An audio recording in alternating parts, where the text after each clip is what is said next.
1, 2, 3, 4. Mike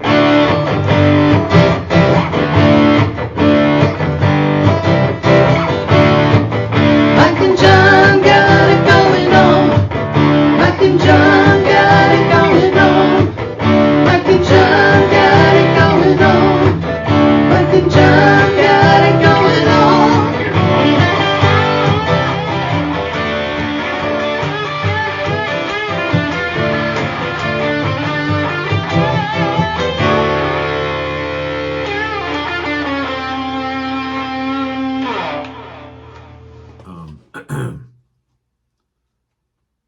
I see that. They're watching.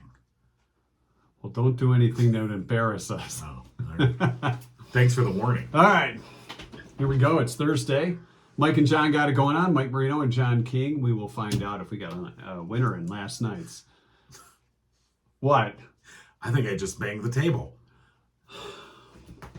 Come on. I can't do it. Can we be a little more professional here? Before you know it, somebody will be roasting us again. Why start now? We've got our 2-cent history lesson coming up. We'll find out, well, the less we know with Rich Perlberg. We're going to talk pot with Perlberg. Perlberg. Potsie Perlberg will be joining us. Perlberg. I like that. To talk about pot in Brighton. Yeah. We'll get to that in just a little while. And, of course, local news being brought to you by Cooper and Binkley Jewelers in downtown Brighton. All right, here's what's going on. Local first responder community is grieving after the passing of a longtime area firefighter. Steve Moor of Brighton died after a battle with pancreatic cancer that began with a diagnosis in August of 2021. For 6 months, Moore underwent chemotherapy and then surgery to remove the tumor. After several months of testing, his cancer was gone, but it returned this past August, and he then learned it was terminal. A 1981 graduate of Brighton High School, Moore joined the Brighton Fire Department as a junior firefighter in 1977. He remained in the fire service for the rest of his life. After decades with the Brighton Fire Department, he then joined the Howell Fire Authority, where he was promoted to lieutenant in September. Moore also worked in the funeral service. He spent 38 years with Keene Funeral Home in Brighton before joining Howell's McDonald's Funeral Home in January of 2021, now known as Watkins Brothers. Moore is survived by his wife, Nikki, children Erica, Aaron, Elise, Eric, and Heather. Also, 2 grandchildren, Wyatt and Colson. Service details have yet to be announced. Additional details have emerged about how the food grown at a Michigan farm and sold in stores, including in Livingston County, was contaminated by human waste. A state health advisory Monday warned consumers not to eat any Country Gardens produce or products containing produce from Country Gardens of Homer, Michigan, as it may have been contaminated with raw, untreated human waste.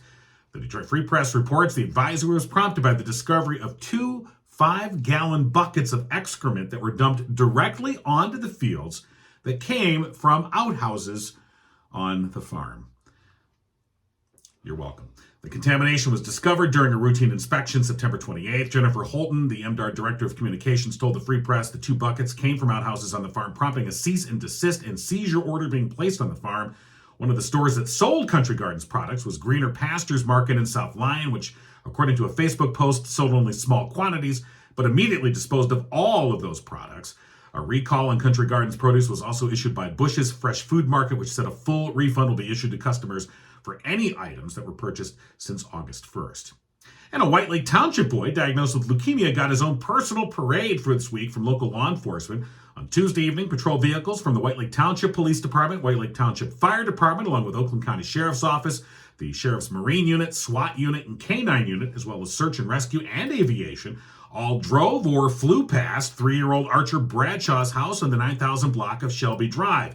It was a show of solidarity as he undergoes chemotherapy for acute lymphocytic leukemia. As part of the event, the Deputy Sheriff's Association's Family Benevolent Fund gave Archer a remote-controlled mini-electric patrol car, customized with the words Archer Strong and the official Sheriff's Office logo.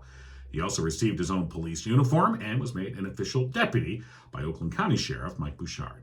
And that's what's going on. And news brought to you by Cooper and Binkley Jewelers in downtown Brighton. Today, the final day of their estate buying event that's going on this Thursday. That's today from 11 to 5. So if you've got some old jewelry you'd like to either trade in for cash or use as a trade, you get 20% extra if you use it as trade.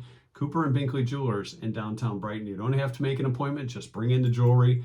Their estate buying event, final day, is today, and then it's off to Antwerp, Belgium for the Binkleys to buy diamonds at the diamond capital of the world.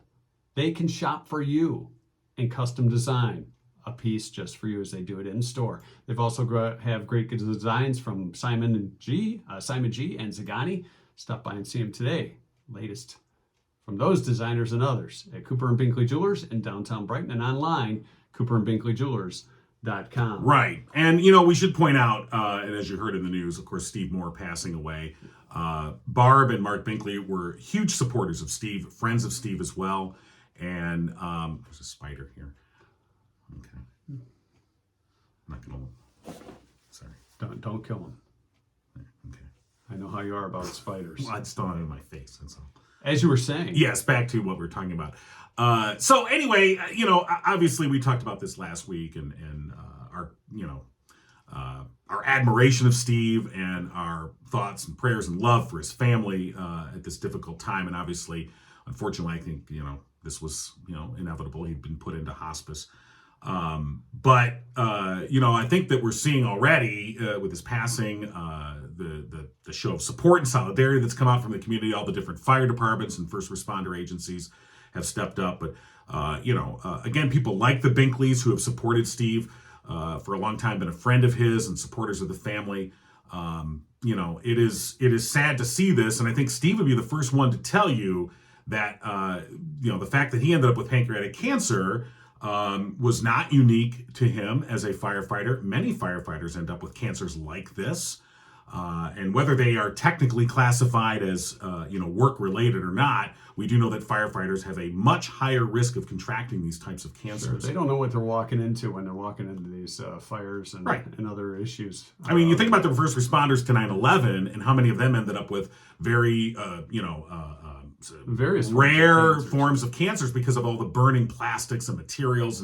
And on a constant basis as a firefighter, if you're going to these fire scenes, you are, to some extent, you know, taking in some of this particulate matter. And so it's we think about firefighters and the dangers that they face, we think fire, which obviously would be, you know, the greatest danger. But there's so many other factors. Right.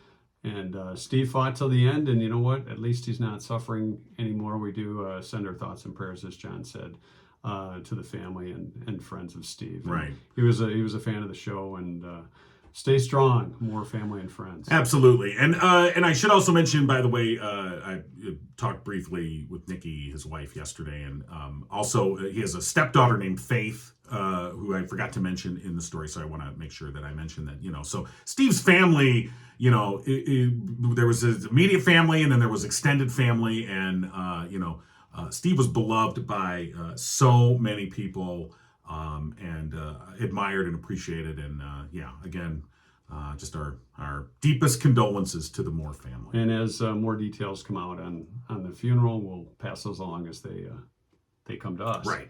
All right. Our 2-cent history lesson coming up. We've got Rich Perlberg joining us in just a little while for another edition of The Less You Know, and we will talk about the ballot that has the pot on it come November. Are you on the pot?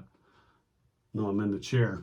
So we got that going for us. We'll be talking about Potsie Perlberg. Potsie Perlberg will be joining us in, well, it's big, in just a little while. Big debate. There are a lot of people that have strong feelings about it, so we'll get to that in just a bit. Last night's trivia question: 46% of people who live together disagree on how to do this. Most popular but incorrect answer. Okay, is that a new category? Well, it was either the dishwasher, how to load the dishwasher correctly, right, or the toilet paper syndrome that we talked about the other day. Right.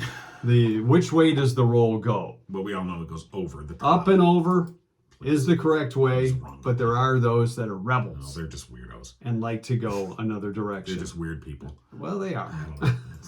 Maybe we should deport them, I'm not sure. Anyway. That should be part of the citizen test. It really should be. You're right. Which way? Well, first of all, do you use toilet paper? Well, I mean, yeah. What, going to an outhouse in Homer? well, I bet you that farm in Homer, they probably put their toilet paper underneath. Could be. The weirdos. All right. No, But you know back what's to- weird is going to grab the bucket and then putting it on the You floor. really want to know, I mean, you want to know, No, and you wanna don't know. want to know the thought process that went into that moment of like, Oh, well, it's- I got this bucket of human excrement. I don't want to run up to the hardware store and get some Well, fertilizer. There's them tomatoes.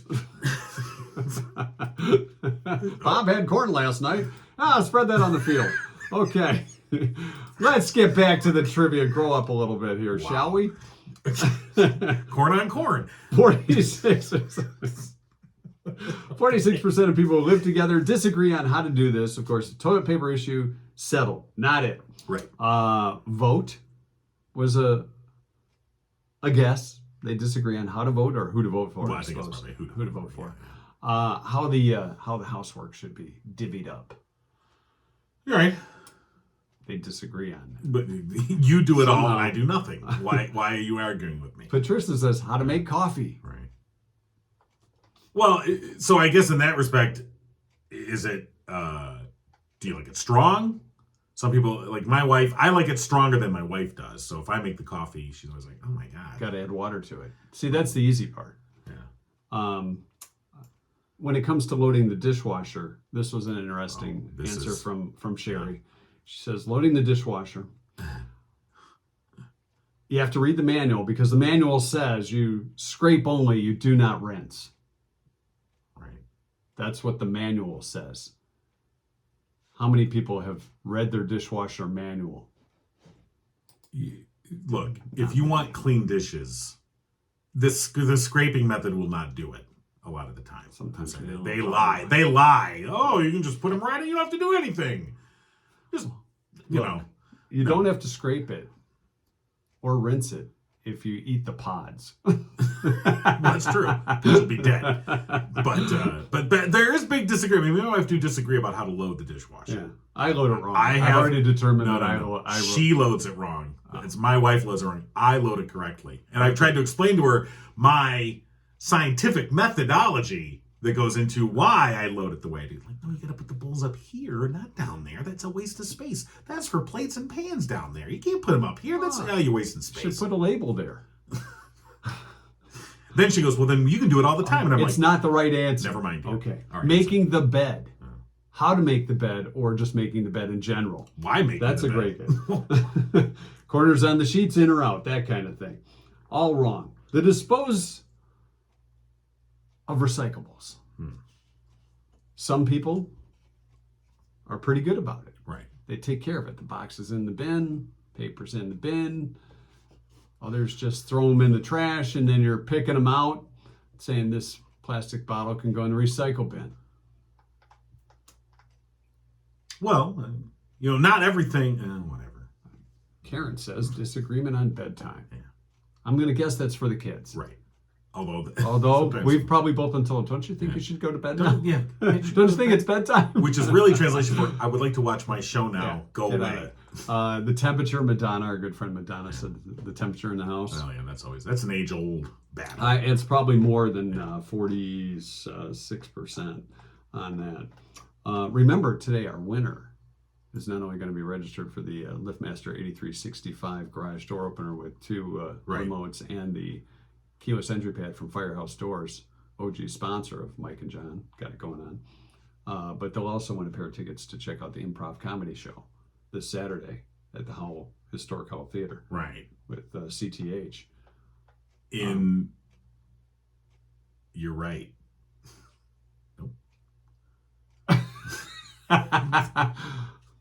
What's a piece of paper called that gives you a piece of land in what? What now? Where? I'm not. I'm not a real estate. That's something we have to talk to Jordan Genso about that. Sure. That's his specialty. Finally, we'll get to the right answer, and it was put in by our good friend. We haven't seen him in a while. Right. He used to stop and see us at events sometimes. Wayne Bloodworth. Oh, Wayne. Wayne got the correct answer. Which was? Folding towels. How to fold a towel. So is it long way or the short way? I do it like if this were a towel. No, I don't want to do that. If this were a towel, Okay. I would fold it in half. That's the long way. No. If this were a towel, it's this long. Yeah. Fold in half, long end to make it a square.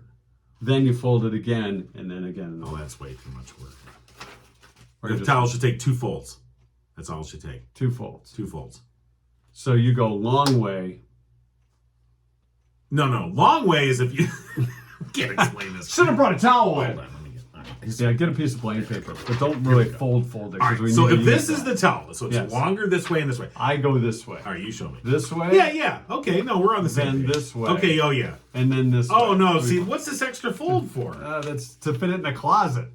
No. It depends if it's going right into back into the bathroom. Now, some people do it Go along this that way. No, that's the wrong way. And I'm like, this is the wrong way. These are also people who probably put the toilet paper underneath too.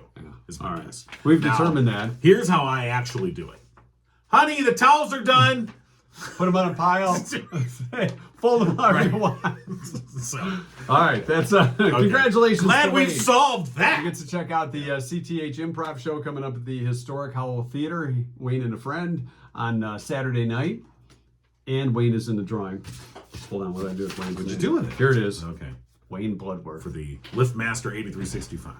Courtesy of Firehouse Doors, who've been serving Livingston County residents for the past 24 years. Family owned, they strive to treat each customer like family. Veteran owned, Mike Witt, a proud U.S. Air Force veteran. Firehouse Doors is your one-stop shop for residential, commercial, and rolling steel overhead door needs. And for the past 21 years, they have been Livingston County's only authorized distributor for CHI overhead doors. Call Firehouse Doors today, 810-599-7480. There's a guy at CHI that took his wand and said, "You are authorized." And it went, I authorize you, thee. sir. Loin of beef. Yeah. Yeah. Is it time to call Potsie Perlberg? Well, before we do, Okay. all right, before we get to the pot, Pre-Potsie. pre-Potsie, we want to talk about Orb Solutions as well. What is Orb Solutions, you're saying? Hey. These are not orbital things. What is Orb Solutions, I Orb say? Solutions is the work of our friend Austin Lee. Right. If you've checked out MikeandJohnPodcast.com recently, you'll see that it has a complete new redesign, courtesy of Austin at Orb Solutions. Great work. It's been a pleasure to work with Austin. He's been very responsive to our needs and our special Simplifying things high-tech for two stuff. very old men who are like, tubes, Well, the thing is, intertubes. Austin and his dad founded Orb Solutions, and it all turned up because Austin's dad, who's a contractor, Right. needed a website. So he went to his kid who knows this kind of Right. stuff. This is the modern version of having your kid program your VCR. Exactly. Okay. So, and so they formed this in 2018. Based in Royal Oak, they help small businesses, especially contractors and service-based businesses, with web design, advertising, print media design, and marketing. And of course, as we said, family-owned and operated. Check them out online, orb.solutions. All right. All right, now it's time for pot. Tell Austin, Mike and John sent you. Nice Spanish. Oh, I'm sorry. No, Pot Perlberg. Right, got it. Rich Perlberg joining us for The Less You Know. Yeah, it's about time. Don't be taking money. You know, I think you still have an IOU in that thing. I do. It's good morning time. How you guys doing? Good morning, Rich. We would like to say we're happy for you and your Wolverines at 5-0. Yeah. I know they've been impressive so far, so that's good to see. Well, you're a big man. Yeah. Oh, yes. And the Spartans, meanwhile, though, they're, yeah. So, You know what? I think they got a bargain by getting this coach at $90 million. Now, that wasn't opening the door to slam the Spartans. Now, come on. Jeez, I'm sorry, I took the wrong way. yeah, come on. I took Kick the it. wrong path on that one. You know, let's. What are the Spartans playing Ohio State this week? Yeah. Okay, so let's move on to The Less You Know. This is where the Spartans turn it around, fella. Sure. We're going to beat Ohio State. Then Ohio State's going to get super pissed. And then when they come to take on the Wolverines, they're going to... Yeah, let's go with that one. Okay. Thanks. It's almost like I've been smoking pot. In Brighton. Oh, nice. Smooth. Yeah. You can tell you guys are professionals. Oh, yeah. That way. Professionals at smoking... So you know, it's the pot issue is on the ballot, and there's been a lot of social media activity on both sides of this. So what do you think? Where are we at with this? Well, it's kind of interesting that it's on the ballot, despite the fact that Brighton City Council almost putting it on the ballot is an understatement. I think it took a judge's order to force them to put it on the ballot. Yeah. It's pretty interesting. I mean, I don't know the statistics for the Brighton City, but the fact that it's available is that statewide voters approved. I don't know if it's fair to say legalizing or decriminalizing marijuana for recreational use, and Livingston County, I know, as a whole voted for that legalization. I think 56%. I don't know what the city of Brighton. A decent sized majority said they were in favor of it. Yeah, and if I recall right, there was an attempt to get it to open up some stores in Brighton, and City Council had to pass a resolution, and after a big public hearing, voted not to. But as promised, the petition drive put it on the ballot, and the city said, found a technicality, not to put it on the ballot, and finally. Judge said, no, you got to put it on the ballot. And even then, I think the mayor voted against putting it on the ballot. But it's right. At least the council members, I know some publicly are coming out against it. The idea that they just don't want. They don't want. Well, but this opposition on Main Street. Right, and I think, and it's not just Main Street though. I mean, they don't want it anywhere. Within the city limits. And I think some of the argument is you can get it anywhere. Why? Well, you can get it if you want to. Right. And, just like in the 1920s, you can get liquor in Canada, so what's the big deal? I mean, that's it. It's so obvious that the low-hanging fruit on inconsistency is right there. I mean, the argument has been we don't want kids to see marijuana being displayed and sold so openly. They might get the wrong ideas. In a city where, like I like to say, you can't swing a dead cat without hitting a bar or a liquor store. Right. And this is the thing in that... fact, you can walk down the street openly with open alcohol because they got social districts. Right. I mean, you've got a major restaurant downtown that has, on one of its walls, routinely has a mural of a Brighton High School athlete. Or two or three. At a place that serves alcohol. So I only mention it, not that I think there's anything wrong with it. There isn't. I think that's fine. I'm just saying that the opposition that is lining up along moral grounds, that's where I think, where I have an issue. And that's the whole thing about it. I mean, I went to college at Michigan, the height of the liberals, during the late 60s and early 70s. And so marijuana was big there. And I got to tell you, I was never a user. I tried it a couple times. I just couldn't get to the... You didn't inhale? Is this what you're trying to tell us? Is this what you're trying to tell us, Rich? only when you walked across campus and had to breathe. I just couldn't get around the idea of taking smoke into my lungs. Right. And I was kind of a nerd as a high school kid. I know that's going to be hard for you to believe, but I didn't even do alcohol until college. So beer was my big opening. I didn't need to go to marijuana, but the whole marijuana issue has been really misplayed in this country, and it's our version of prohibition. So many people have been thrown in jail because of marijuana. The cost has been high. The prison explosion is partly due to the war on drugs. Well, let me ask you this: didn't they? Would you like a beer? with the didn't they make a change where they made an alteration for what's going to be on the ballot regarding schools and churches? They changed the distance. They added churches and they changed the distance. I understand that. I can see that would be a smart thing to do.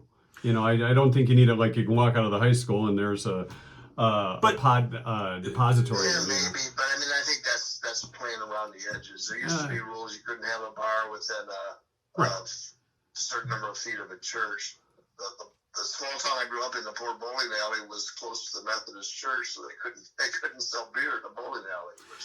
Well, I mean, I think the notion that and what I hear, and like I said, the opposition seems to mostly be lining up along these moral grounds. That marijuana is morally wrong, therefore we should not, as a city. This is what the Brighton leadership is saying, or some people in Brighton are saying, like, we shouldn't allow this to be sold in our city. And I'm like, that's great, except you live in the 21st century and you live in Michigan, and you can't keep the kids down on the farm any longer. So the whole notion of, if they see, I mean, it doesn't make any sense to me. The notion of if our kids see marijuana being purchased, which, by the way, They wouldn't. That's a nonsense argument.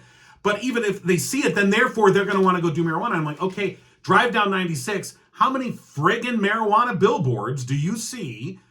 A lot of them. And they're openly... all the time, and it's not like people who wanted to smoke weren't getting access to it anyway. And Right. The thing to me is, and I know there is this long-term feeling about it's going to be the gateway drug and it's bad, even though alcohol causes far more problems. But it's just this inconsistent feeling about it. And the thing is, if you did legalize it, which it is, and adopted it and regulate it, it's going to be safer. I mean, who knows what's in the marijuana that's being sold underground? Right. Well, and it is laced with stuff. Michigan has some of the strictest standards, but it's my understanding, when it comes to testing. And in fact, routinely have seen the agency that regulates that, they have routinely recalled batches of marijuana, have them destroyed because they have not met their standards. And so, yeah, in terms of that argument, I just don't think that holds water. And again, most of the opposition that I have seen has been along moral grounds, and I just think that that's a false flag. It's just this whole difference where you see marijuana, at least opponents to it, in a whole different light than they see alcohol. I mean, the city of Brighton has been an active recruiter of bars in downtown. They've changed their DEA boundaries to take advantage of state laws that allow them to have more liquor licenses than they normally would have. And I'm not saying there's anything wrong with that. I'm just saying, how you covered the news for a long time. How many drunk driving fatalities stories have you covered as opposed to marijuana fatalities? You know. I think that point is well taken, but it is often ignored. I don't know. I think the thing with pot is, from the generation we grew up with, is that it was illegal, and even though it's been legalized, some people are still, it should be still illegal, even though grandma might need it because she's sick or needs it for pain relief, or maybe even some of these people that are opposed to it are still, they're using it in one way, shape, or form. Maybe not smoking a joint somewhere or having a bong in their basement. You have, Mike, I think Mike brings up a great point. You know a lot about that. Yeah. No, I'm just saying, people are using it for pain relief, for cancer relief. I mean, there are all those things. I mean, I just saw... And like anything, it can be abused. So you don't want kids using it. You don't want kids using alcohol either. Right. And it's there's just this feeling that's become, as you say, moralized. You draw religious or political boundaries on it, and you know what? There's a part of me that understands it. I'm not, and I'm not sure why. I'm not incredibly comfortable driving downtown and seeing a marijuana sign in front of the store. But you know what? I think within a very short time I'll get used to it. I see it in other communities, and I don't think those communities. Well, look, I have a 14-year-old kid, and they're at that age where you're concerned. Like, I don't want my kids. While I recognize that, I think that marijuana has been legalized for recreational use for adults. I don't want my 14-year-old smoking pot. Frankly, I don't want my kid at any age smoking pot. But that's not my choice to make for them. When they're an adult. After they're an adult. But while they're a kid, so I talked about those billboards. Recently, driving down the freeway, my kid sees one of those billboards. We have a conversation in the car. We start talking about marijuana. And I was very open with saying, I don't want you to use it. Here's why. It is bad for developing brains. Rich, you kind of nailed another thing. I said, look, inhaling any kind of smoke into your lungs is bad. That's an inherently bad thing for you to do health-wise. And so as a parent talking to their child, I'm going to have that conversation just like I would with alcohol. And so I just don't see that there's any difference between the two. There really isn't. We as parents... You don't want your kids smoking tobacco cigarettes either, right? Exactly. No, you see all this, and I just think that the notion of we're going to just pretend it doesn't exist. Well, I think they're trying to sweep it under the rug and make it go away when it's not going to go away. It's not going away. It'll just... Years ago, I was on a trip that started in Amsterdam. We got there a night early and went out to dinner and had a nice dinner outside. And next to us, there was 4 young men, and as dinner ended, they opened up their little containers, and each of them rolled a marijuana cigarette, and instead of having an after dinner drink, they had an after dinner toke, and nobody paid any attention to them because it was totally legal there. Yeah. And it's the culturally, it's Brighton, the next to Amsterdam. It's not. Yes, let's review. Rich, you went to U of M in the 60s and 70s, and you were recently in Amsterdam. I was recently what? In Amsterdam. Say, he's a secondhand pot smoker. But no, I don't even know what you're talking about. All right. I don't recall that. I still have hopes for a political career. Right. Okay. We're just we're not casting any. I don't know. What do you think is going to happen? Do you think? I know they got the petitions signatures easily. They got like triple what they needed, but I'm wondering how the vote's going to turn out. Well, here's what I think they should do. Actively voting, campaigning against it. Right. You know? I think they should have city council do a Zoom meeting where the Republic can watch after they all smoke a joint and see how they feel. Okay. So it'd be like that 70s show? It'd be like that 70s show. Okay. They just pass it around, and then about 15 minutes after that, they start the meeting. That would be interesting. That would be interesting viewing. I don't think that's going to happen, but Mike Fez is here. Yeah, who cares? We got to roll call vote. Councilman Smith, whatever. Hey, man. Right, I think there's an interesting point that's been brought up about specifically about the ordinance that's being voted on November 8th by residents in the city of Brighton. As it is currently written, there are some things in that ordinance that I think are problematic for the city, regardless of what your point of view is on pot in terms of zoning and other issues, because let's face it, that ordinance was not written by the city. It was forced on the city by a court order. Outside groups have brought that in. Now, I'm saying this as somebody who, if I was a resident of the city of Brighton, which I'm not, I would vote to approve the use of it because I just think you have to recognize reality. But I think that if you look at the ordinance itself, it is problematic. And this is where I think the officials in the city of Brighton, they waited too long to get on top of this. They played a game of just keep putting it off, and they allowed these outside groups to come in and dictate to them how this is going to happen. And so they're now playing catch up. They kind of got warned about that, right? Yeah. If you don't write it yourself, somebody else is going to write it. Right, and that's where they're at now, and we'll see what the effect will be.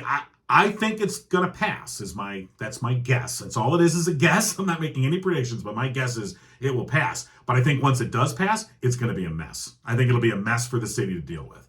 And the point is even if it doesn't pass, it'll just come back in a different form. I mean, somebody else will bring it back next year. That's all. Oh, you think so? Huh? Yeah, it's not gonna be a one time. Oh, this is. I don't even know what the market is. There's a small town I drive through up north when I'm up there, and I don't want to get their chamber of commerce upset at me, but they don't have much of a downtown. About the only thing they got is a couple of storefronts with cannabis signs on the front. I don't know if that's going to be an active business and a successful business in downtown. Do you even know what the district is? It's got to be more than just Main Street. In fact, I think they're trying to keep it off Main Street, obviously. Yeah. I would say just my guess is any successful marijuana business is going to want drive-through capability. They just are. That's true. And that's it. That limits the parcels that are available to you. Well, yeah, hook up with a Taco Bell and man, you're minting. You're just printing money. Isn't there still an adult gift store that they got to put brown paper over the windows? Or you're talking about the Dream Factory? No, that's not an adult. That's not an adult. That's outside of town. We were talking about the toy place. Over by where Gus's was. Yeah, the toy place. The adult toy place. Toys R Us. Toys and joys.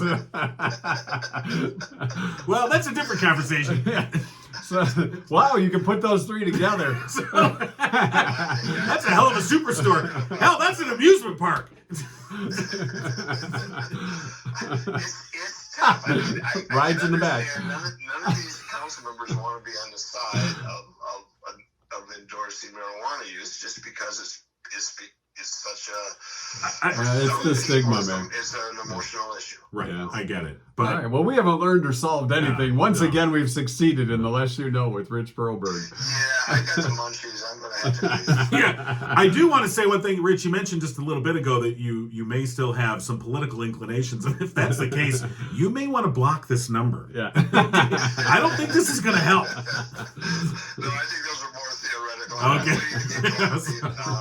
The next Supreme Court justice. Okay. All right, Rich. A lot of fun as always. We'll talk to you next week for The Last You Know with Rich Perlberg. All right. Take care. All right. Bye-bye. All right. Rich Perlberg with us. A lot of fun, and then it's going to be interesting.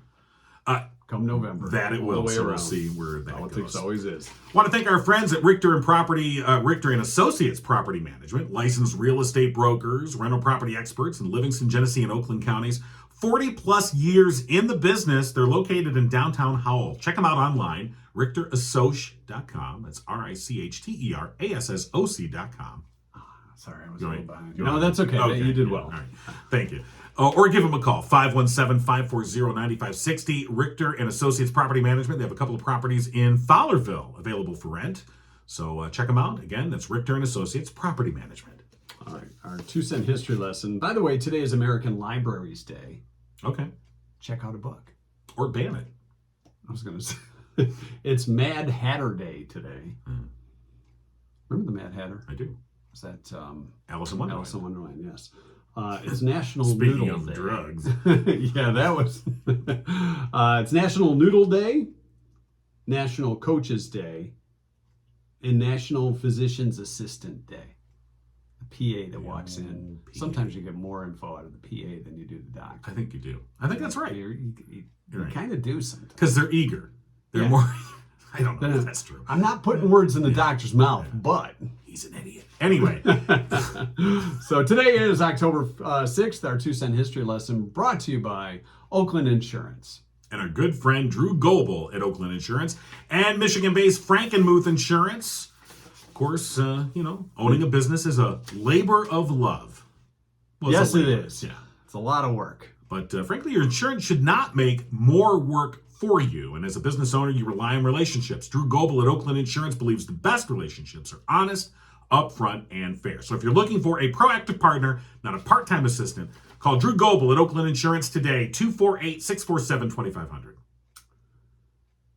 1883 on this day, the Orient Express completed its first run from Paris to Istanbul. Did anyone get murdered? 78 hours without a murder on the train. Well, that's boring. They didn't make a movie about that one. Right. Ever been to Istanbul? I have not.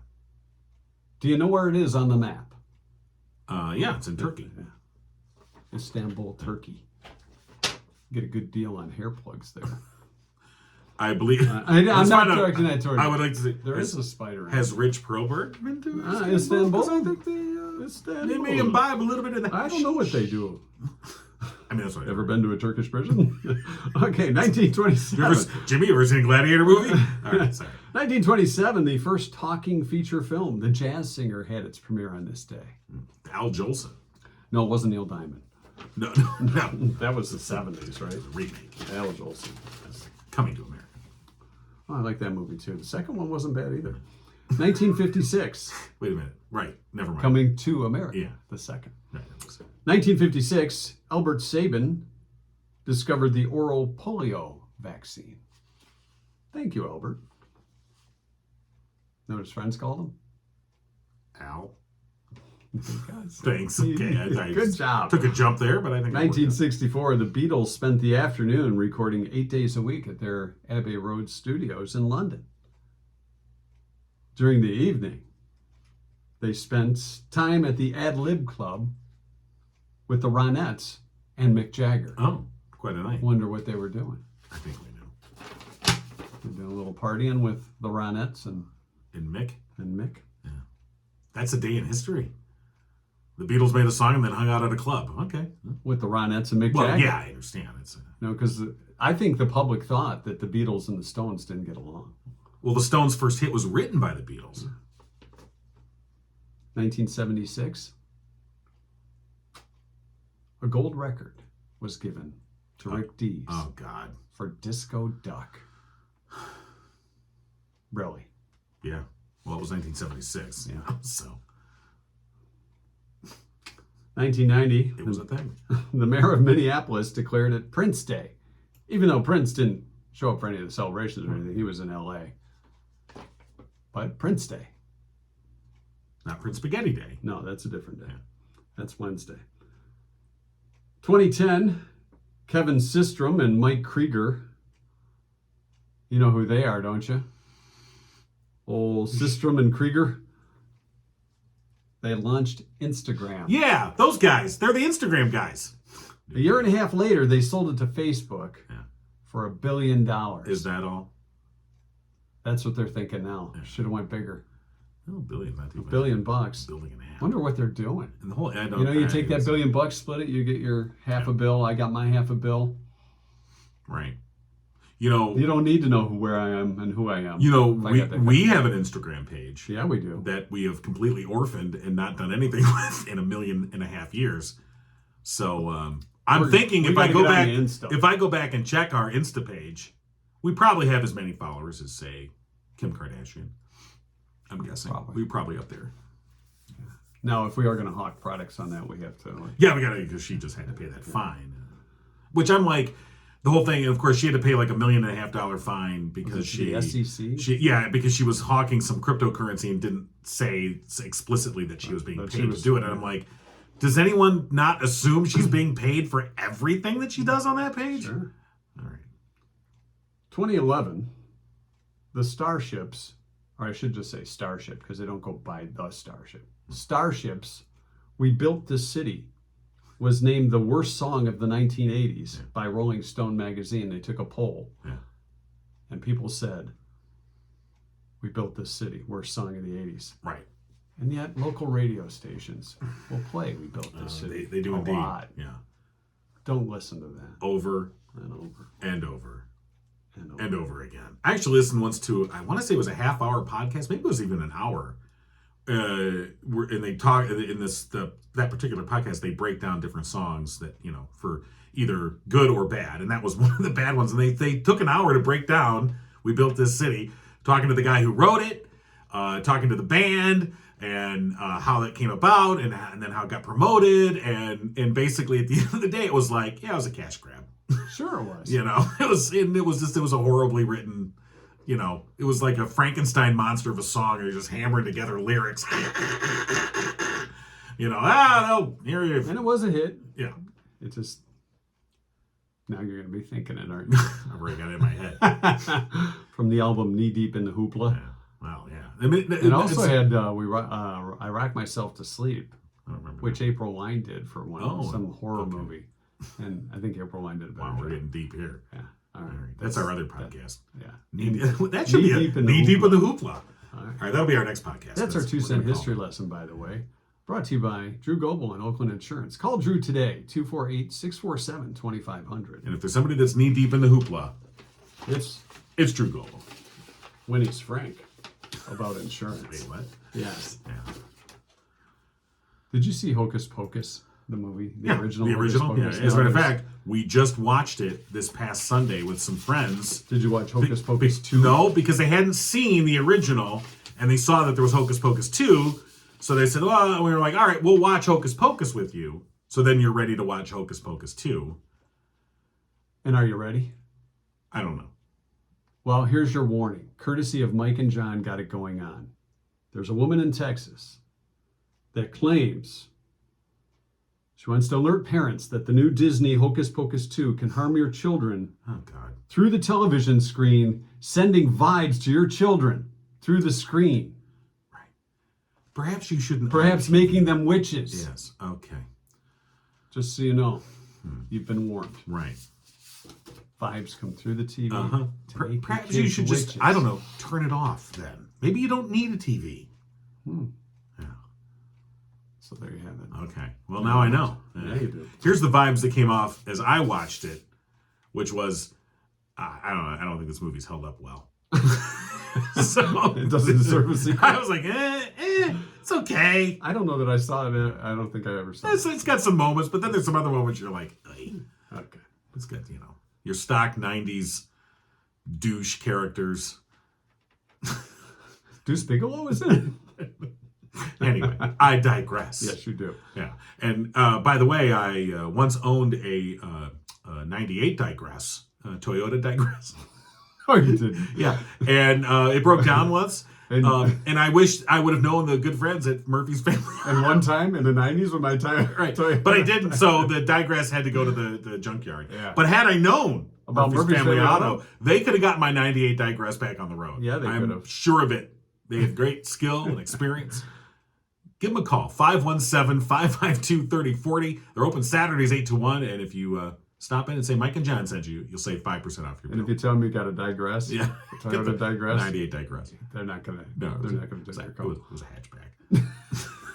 Murphy's Family Auto, your car Had knows. doors that open up, gold wing style. Oh, God, yeah, yeah. it was great. Murphy'sFamilyAuto.com. Also, another note, want to remind you, tonight, Thursday night, the Livingston Diversity Council will be showing the Bob Lowe Boat documentary. And filmmaker Aaron Schillinger, who we interviewed on the show previously, will be there. And I will be conducting a question and answer session with Aaron after the showing of the film, which starts at 7 o'clock. And, of course, it talks about the restoration of the steamship St. Clair. And the haunted one, too. Yeah. And so it looks like a fun, interesting documentary. And then we'll talk with Aaron afterwards. Tickets are just $10. And again, that's tonight, Thursday night, October 6th, 7 to 9 at the Historic House Theater. Bob Lowe Boats, a Detroit fairy tale brought to you by the Livingston Diversity Council. Should be a lot of fun. Cool stuff. Yeah, even despite Even with John even there, with me there, it conducting should still be fun. the Q&A. Yeah. You got your Q&A hat? I'm going to be like Donahue, Yeah. who's running around the audience with a microphone. And you have a question. You have a question. Well, I won't be What are you running. gonna say? Let's face it. I only run if there's dinosaurs or tsunamis. That's it. I'll be, Everyone gets a gift from I'll John. stroll over. I'll strut. Yeah. Ooh, maybe There I'll you go. strut. Yeah, you haven't strutted in a while. It has been a while. Yeah. All right. So that's what's going on tonight. Is it though? Yeah, that's what you said. That's what he said. Yeah. Thursday, October 6th, 7 to 9, Historic Hall Theater. Hey now. Bob Lowe Boats, a Detroit fairy tale. We might have to edit the ending in later. We're having. Are we having a technical difficulty? Yeah. Hit the right button. What's going on over here? I don't know. What'd you do? Mike and John are going on. Okay, here we go. Mike and John got it going on. Edit Mike that, and please. John got it going on. Yeah, I won't play. I don't know why. Okay. We'll go to post show then. For those that are watching on YouTube. There's no one left, trust me. After that, That's probably it. not. That'll happen. Lots of silence here. Hold on. I think I got it. Hold on. Let's just. I think the spider put a virus. Where did he in the- go? By the way, I lost I track don't of him. I think it's in our paper printer. Okay. It's in our printer. It's spider paper. No, not playing. Okay, we'll fix All right. that later. There's only so many things you can fix. All right, we'll save post show for tomorrow. Do you have something for potion? No, we'll do it tomorrow. Yeah, okay, thank Yeah. God. Let's let this one be done.